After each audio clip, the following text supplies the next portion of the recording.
जय श्री श्याम जी। हाँ, आज से लगभग 1 वर्ष पहले श्याम मित्र मंडल शाखा झरिया ने यह संकल्प लिया था कि वह 365 दिन झरिया में श्याम ध्वज यात्रा पैदल निकालेंगे, जो प्रतिदिन निकाली भी गई, जिससे श्याम प्रभु का खूब प्रचार और प्रसार हुआ। अब पदयात्रा अपनी चरम सीमा पर है, समाप्त होने को है।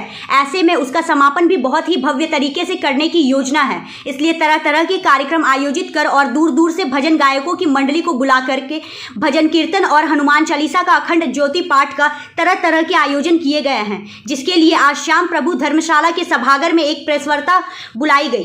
प्रस्तुत है रंजीत चौहान के साथ पंकज सिन्हा की रिपोर्ट। नमस्कार, आप देख रहे हैं न्यूज़ इंडिया 24 और मैं हूं आपके साथ पंकज सिन्हा। आज हम झरिया के श्याम प्रभु धर्मशाला के सभागार में मौजूद हैं और कहते हैं कि झरिया एक कोल सिटी के नाम से जाना जाता है। सिर्फ कोयले के व्यापार और धंधा के लिए ये फेमस रहा है युगों से, परंतु अब झरिया में लोगों ने इसे कहते हैं खाटू श्याम के बाद झरिया नरेश श्याम के नाम से ये जाना जाता है। और यहाँ पर भक्ति की गंगा बहा दी है।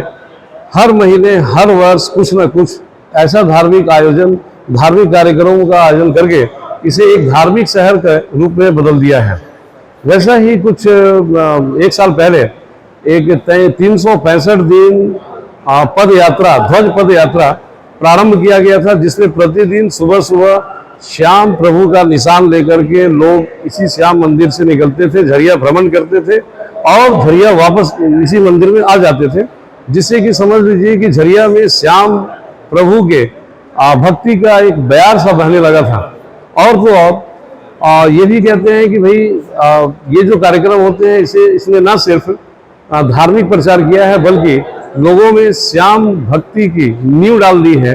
आज झरिया का एक एक व्यक्ति श्याम भक्त बन गया है और सभी जात पात को भूल करके लोग श्याम प्रेमी बन गए हैं।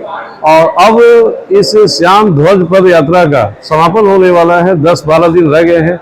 उसमें भी एक भव्य कार्यक्रम करने का आयोजन किया गया है। हम जानेंगे कि उस भव्य कार्यक्रम में और कौन कौन से कार्यक्रम हो रहे हैं। आप देख सकते हैं हमारे सामने बैनर लगा हुआ है। 19 मार्च कलश यात्रा और उसके बाद 26 मार्च को 2023 को 12 बजे से सामूहिक यज्ञ एवं भंडारा। इसके अलावा और भी तरह तरह के कार्यक्रमों का आयोजन होना है। और हम बात करेंगे गणेश जी से थोड़ा खड़े तो एकदम संक्षेप में बताइए कि किस किस दिन कौन कौन सी योजना होना है। श्याम ध्वज पद यात्रा 365 दिन 28 मार्च 2022 को चालू हुआ था जी, जो प्रतिदिन झरिया नगर भ्रमण करते हुए निशान श्री श्याम बाबा को चलता है जी। और इसी का आयोजन हम लोग 11 दिवस से जो समापन हो रहा है 27 मार्च 2023 को, इसके उपलक्ष्य में हम लोग 11 दिवस से भाव निशान शोभा यात्रा भी निकालेंगे। प्लस भागवत कथा का भी आयोजन है। आपका 19 मार्च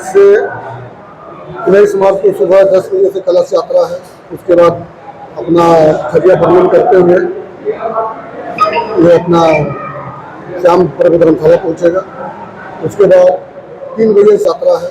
उसके बाद अपना झरिया भ्रमण करते हुए ये अपना श्याम प्रभु धर्मशाला पहुँचेगा।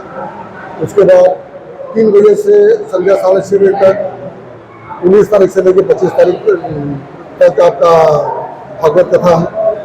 फिर 26 तारीख का आपका भंडारा है। 27 तारीख को ज्योति पाठ है,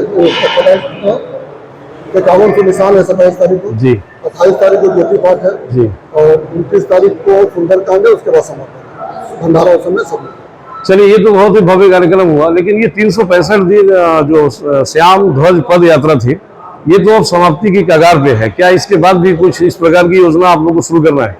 ये सब बाबा की मर्जी की बाबा अभी कोई अनाउंसमेंट नहीं, करने वाला बाबा करवाने वाला बाबा, करने वाला बाबा करवाने वाला। चलिए, इसी के साथ जय श्री श्याम। जय श्री श्याम। हाँ, अब मैं पूछता हूँ, ये मान्यवर भी कुछ बोलना चाह रहे हैं। हाँ बोलिए। ये आयोजन हम लोग कर रहे हैं जी। ये कृष्ण भगवान का वरदान था फरवरी को, जैसे जैसे कलयुग आएगा मेरा पर्चा बढ़ेगी। और इंडिया ही नहीं, वर्ल्ड के किसी मंदिर में भी हारे का सहारा बाबा श्याम हमारा नहीं रखा हुआ जी। प्लस इस परिवार से जुड़ने के बाद जाति भेदभाव सब भूल जाते जी। हैं और सब श्याम परिवार हो जाते हैं। जी। हमने अपने संस्था में आयोजक का नाम भी लिखा है, श्याम परिवार झरिया का। तो हमें विश्वास है जैसे जैसे और कलयुग बढ़ेगा, तो ये तो हम लोग का 365 दिन का प्रण था, अगर बाबा की कृपा हुई तो जीवन भर चलेगा। लेकिन अभी हम लोग कोई कमिटमेंट नहीं करेंगे और कृष्ण भगवान के वरदान के अनुसार इसमें जैसे जैसे दिन बीतते जाएंगे इनकी भक्ति बढ़ती जाएगी। और सबसे बड़ी बात हम लोग को ये खुशी की बात है, इसका मुख्य मंदिर खाटू श्याम जी के बाद जितने नियम कानून से वो चलता है, ऐसे भारतवर्ष में हजारों मंदिर बन गए, खाटू श्याम जी के बाद उनके जो उपासक थे ब्रह्मलीन आलू सिंह जी ने मिनी खाटू धाम इनका नाम दिया है। और आज भी जितने भजन गायक हैं कहीं भी अपना प्रोग्राम करते हैं झरिया धाम को जरूर याद करते हैं। इससे हम लोग झरिया वासी की बहुत गर्व की बात है। जय श्री श्याम। जय श्री श्याम। द्वापर युग में भगवान श्री कृष्ण ने द्वापर युग के सर्वश्रेष्ठ योद्धा वीर बर्बरिक को ये वरदान दिया था कि कलयुग में तुम मेरे ही नाम से यानी कि श्याम के नाम से पूजे जाओगे और तुम्हारी उपासना करने वाले, तुम्हें मानने वाले भक्त की हर मनोकामना पूर्ण होगी। भगवान श्री कृष्ण का दिया हुआ ये वरदान अब प्रत्यक्ष झरिया में कम से कम साबित होता हुआ दिख रहा है। कैमरामैन चौहान जी के साथ पंकज सिन्हा, न्यूज़ इंडिया 24।